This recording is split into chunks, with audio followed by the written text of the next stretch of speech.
The Marcos family appears headed back to power in the Philippines 36 years after Ferdinand Marcos was ousted. What will that mean for the country and the region? Hello, I'm Arnold Naidu, and this is The Heat.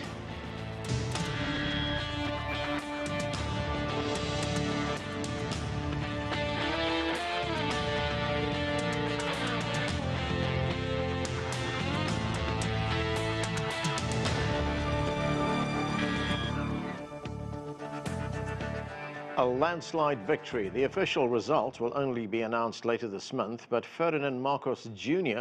has a massive lead over his rivals. He will move back into the palace from where his family had to flee 36 years ago, accused of brutality and corruption.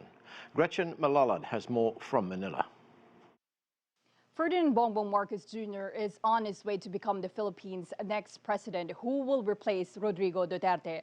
About 98% of the ballots are now counted in an unofficial result from the Commission on Elections Transparency server. Marcos has nearly 31 million votes, more than double the votes of his main rival, the sitting Vice President Leni Robredo, who only has 14 million votes. Marcos has addressed the nation via his social media page, thanking everyone who supported his campaign and the people who voted for him. He said that even if he is leading by a wide margin, his supporters should remain vigilant until the last ballot is counted. Before the election, Marcos Jr. had been leading surveys by more than 50% voting intention. He's teaming up with Sara Duterte, the daughter of President Rodrigo Duterte, as his running mate, boosted his campaign. Sara Duterte is leading with a wide margin in the vice presidential counting with more than 31 million votes to her name, while her closest contender has only just over 9 million. 36 years after the Marcos family fled a mass uprising, they will soon be back in Malacanang Palace. Bongbong Marcos Jr. is the son of former President Ferdinand Marcos Sr., who ruled mostly under martial law and was ousted in the People's Power movement in 1986. Marcos Jr. ran under the platform of unity and tied his campaign to his father's legacy, painting it as a golden era for the country. Analysts say that the Marcos social media strategy played a key role in his landslide victory by rewriting the country's history. His father's 21-year rule was marked with human rights abuses and widespread corruption, but the Marcos family denies the abuses and the siphoning of the country's coffers. The official result of the elections is expected to be released by the end of the month after Congress finishes the canvassing of election returns. The president-elect has 7 weeks before being sworn in, during which time their transition team will work out policy plans and sound out potential cabinet members. President Duterte will be stepping down at the end of June. Gretchen Malalad, CGTN, Manila. To discuss what's next for the Philippines, we have in our panel Danilo Arao is an associate professor of the Department of Journalism at the University of Philippines. He joins us from Manila. Also from Manila, John Nery is a columnist and editorial consultant at the news website Rappler. Eduardo Araral is an associate professor at the National University of Singapore's Public Policy School. He joins us from Los Angeles. And from Beijing, Einar Tangen is a current affairs commentator. Welcome to all of you. John Nery, let me start with you. You wrote an article which was titled "What We Can Expect from a Marcos Jr. Presidency." You say that he will consolidate power and rehabilitate his father's legacy. Tell us more about that. I think it's quite clear, even though Ferdinand Marcos Jr. ran basically without a platform, just a simple theme of unity.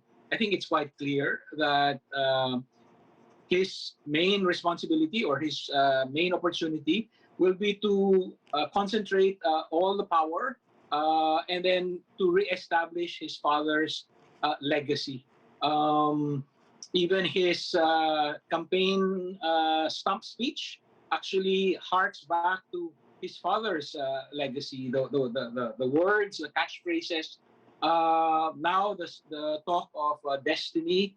I think that we can be reasonably certain that those two will be the main things you can expect from a second Marcos presidency.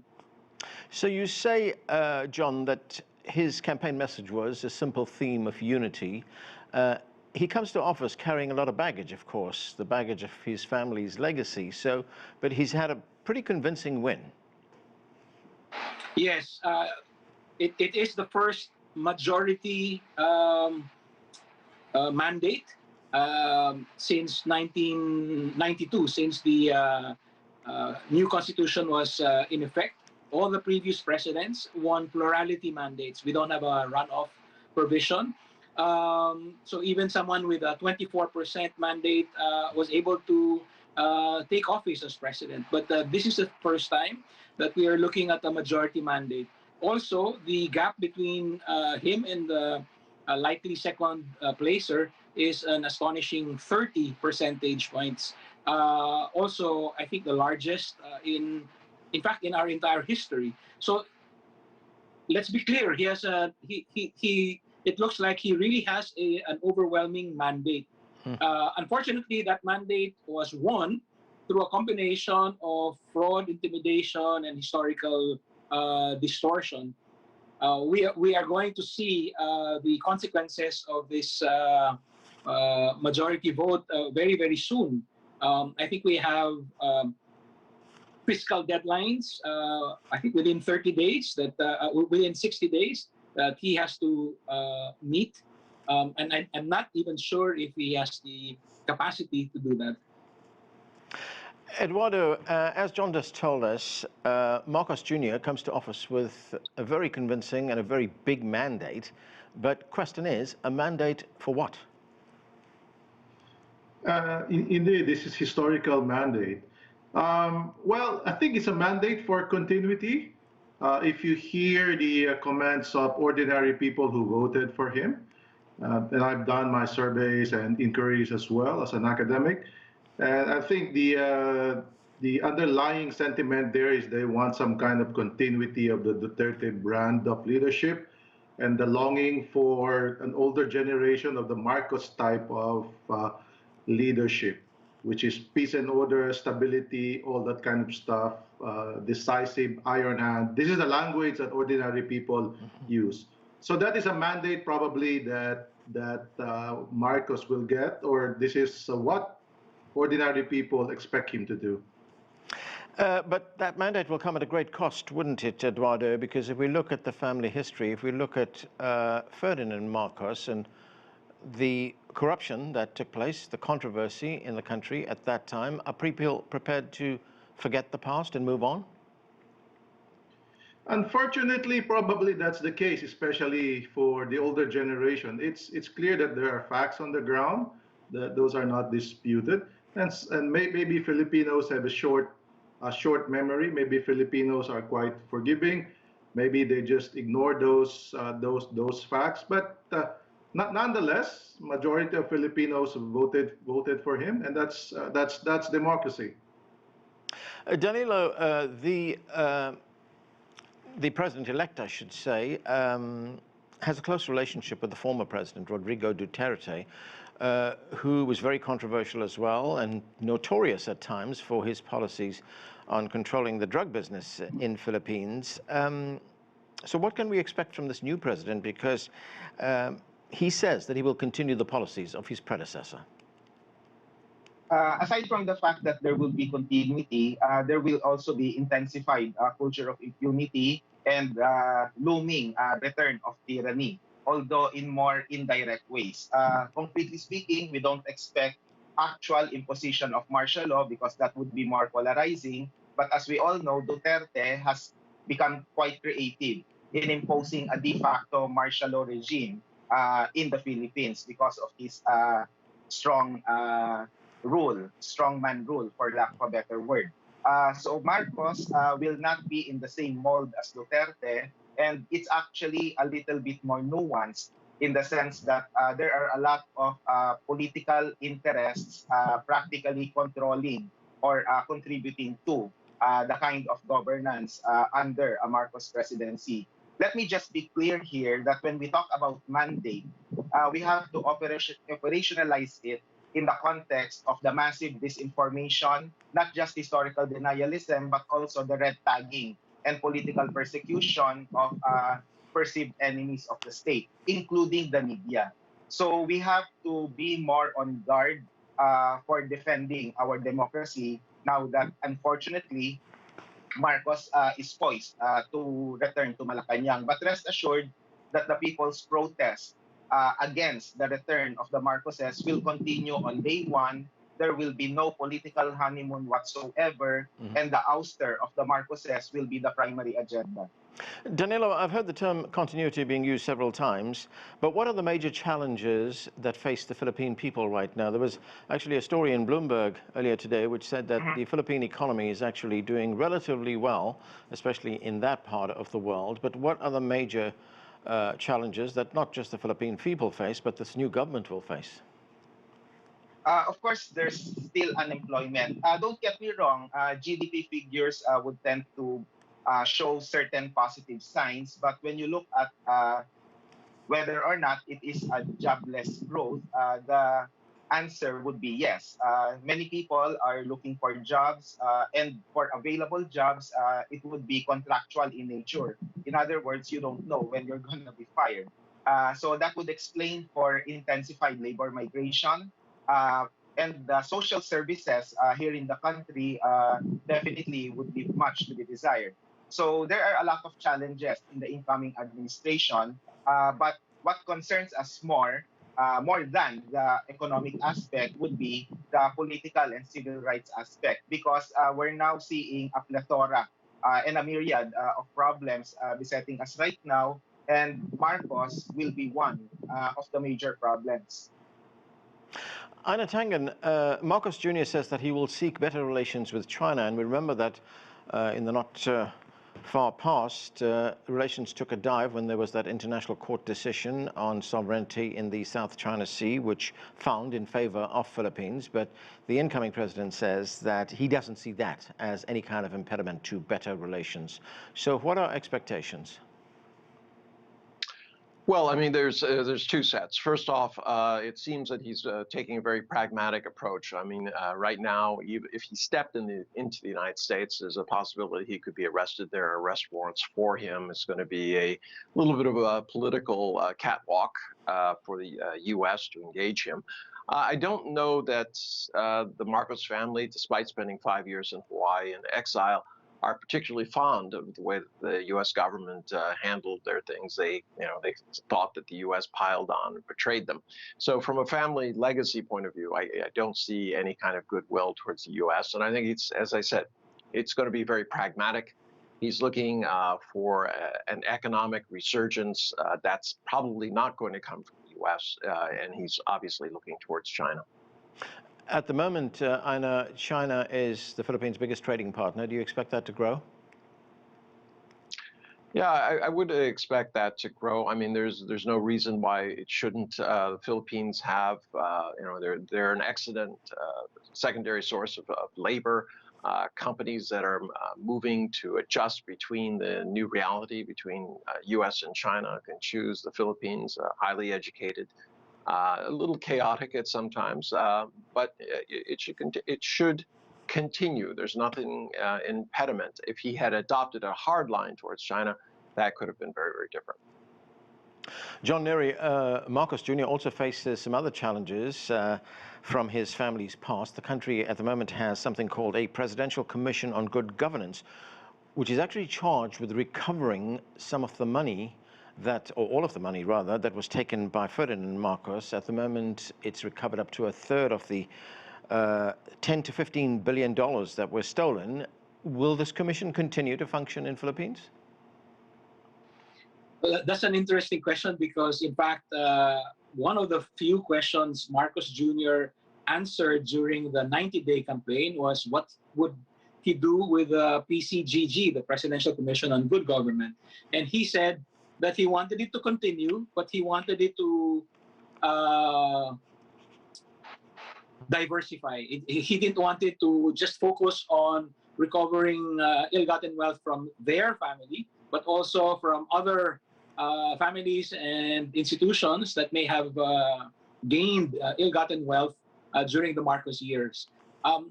It doesn't actually make sense. The PCGG was one of the very first new government institutions created right after the People Power Revolution, expressly created to run after Marcos' ill-gotten wealth.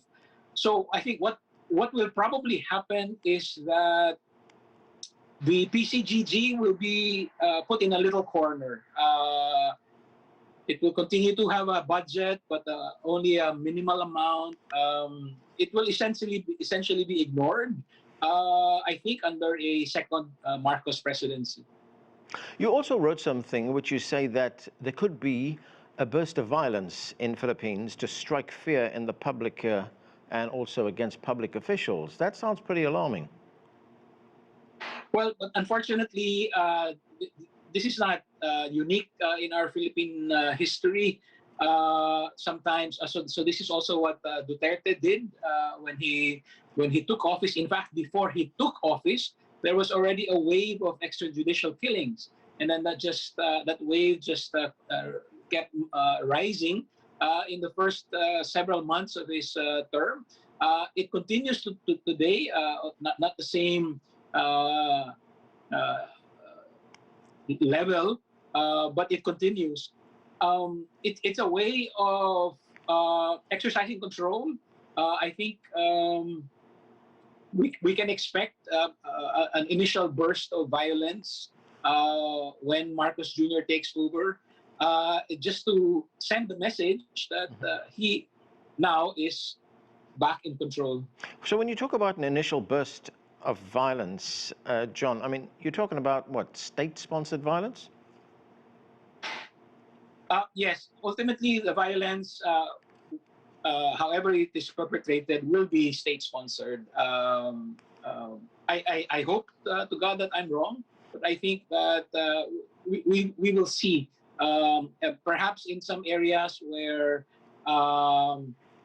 the Marcoses did not expect the vote to turn out that way, we might see some kind of violent reprisal.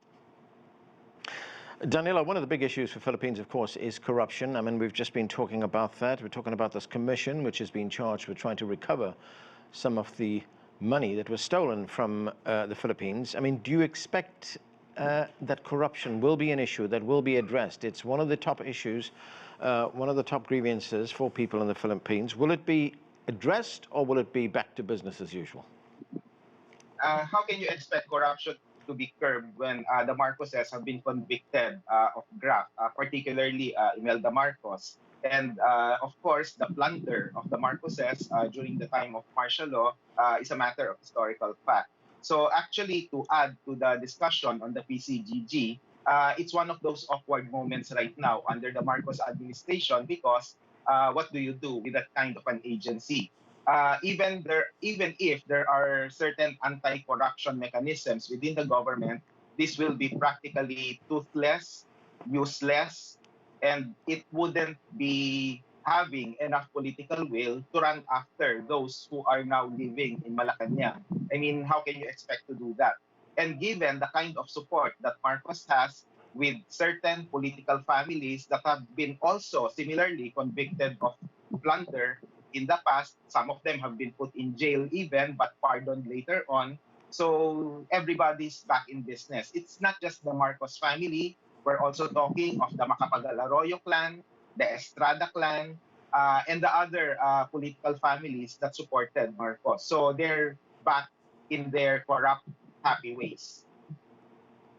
Eduardo, Marcos Jr., he ran a campaign that didn't use much of what I would call traditional media. He didn't participate in election debates, for one. He didn't grant many interviews. It was a campaign that was driven to a large extent by social media. And it's not anything new, of course. I mean, we've seen that in Brazil, for instance. We've seen that right here in the United States as well. But in the Philippines, how much of a game changer was this?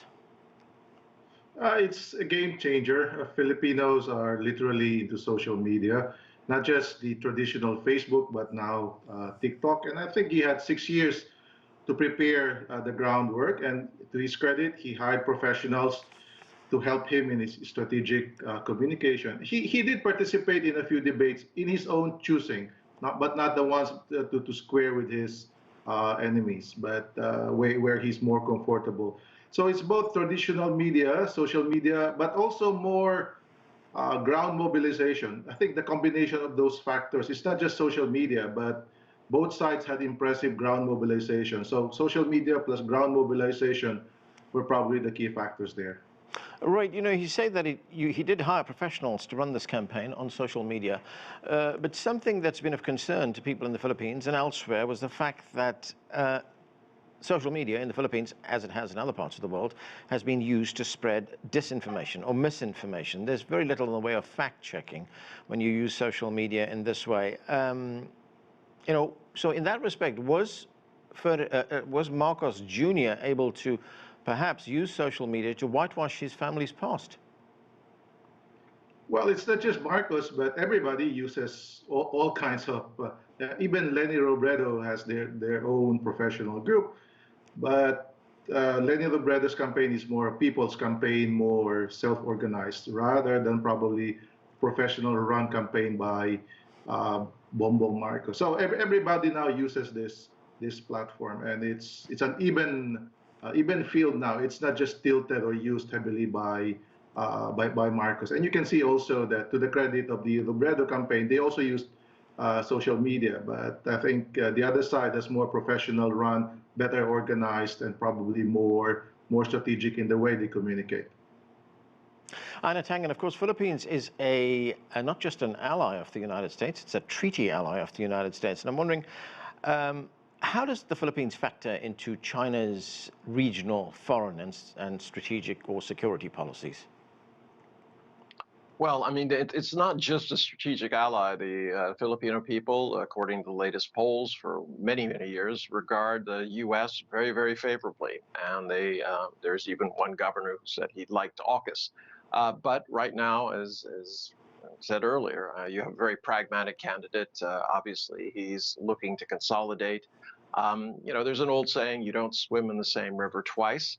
I don't know that you can necessarily say that it's all going to be about resurrecting his family's legacy. I think a lot of it will have to do with you know, a deepening world crisis, a lot of economic issues, and I think, as I said, pragmatically, he's looking for a lifeline, and that appears to be more likely to come from China than in the U.S. John Nery, what can you tell us about Sarah Duterte, who is the daughter of the former president, Rodrigo Duterte? She's headed for the vice presidential office. I mean, how much influence do you expect her to have in this new government? First of all, I'd like to say that if not for Sara Duterte agreeing to slide down to vice president, we wouldn't be talking about a second Marcos presidency. So the impact of Sara Duterte on the 2022 elections is immeasurable. Marcos was not faring too well in the Mindanao Island group, but because of Sara Duterte and her influence, won that island group overwhelmingly. We can expect that she will play a key role. I think that the long-term plan is for her to prepare to make her own run for the presidency in 6 years. So we can expect her to play a key role. I must say, though, that she really is her own person. She is famous for not agreeing with her father all the time. And I would expect the same thing also. In fact, the Marcos coalition is full of many factions. And I think I fully expect those factions to start fighting each other sooner rather than later. And the biggest faction of them all would be the Sara Duterte faction. Eduardo, you know, as I said earlier on, the Philippines economy has been doing relatively well in the region, according to a report in Bloomberg, but it was hit rather badly by the pandemic. In fact, in 2020, the economy shrank 9.6%. What does the new president do to get this economy back on track, to get it to grow again? Very limited. In the next 6 months, you don't have much to do because you are using the Duterte budget. You're tied with that budget. The key thing is assembling a credible set of economic team technocrats. But President-elect Marcos would have a very small pool to select from because about 130 economists signed in favor of Vice President Robredo. So he would really have to choose a finance minister or budget minister who the market trusts and respects in order to bring back confidence in the market by the stock market, the credit market, foreign investors, and everybody else. So everybody is waiting. The good thing is he had a solid mandate. That's a huge number, but whether he can assemble a credible economic team is what really would determine whether the Philippines would take off or lag behind. Danilo, what are your thoughts on how the new government gets the economy to grow again? I mean, where's the potential for growth?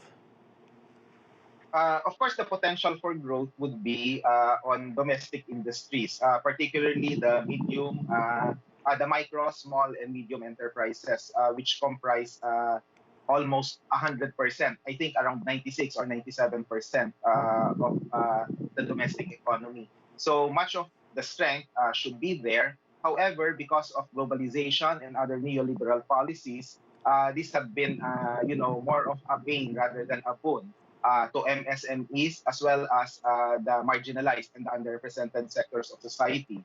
So we do not expect Marcos to make a total reversal of the trend toward globalization or neoliberalism. It would be more of the same, unfortunately. So when you talk about potential for growth, we would see here certain aspects of growth, perhaps, but whether or not this would redound to the benefit of the poorest sectors of society, that much is clear. It won't. Einar Tangen, very briefly, we've got a few seconds left. As I said earlier on, China and the Philippines have a very close trade relationship, but how do you see China help the country grow this economy? Well, it's in China's interest to make sure that the whole area is stable. So you can expect some aid. Obviously, RCEP figures into it, these trade relations. I do agree that it has to be small, medium-sized enterprises that are growing, but digital yuan, new ways of cutting the cost of transactions and making it easier for smaller companies to do business abroad. I think that could be very important in addition to direct aid. Okay, and that's where we have to leave it. Thanks to all of you for being with us. That is it for this edition of The Heat. I'm Anand Naidu in Washington, D.C. Thanks for being with us.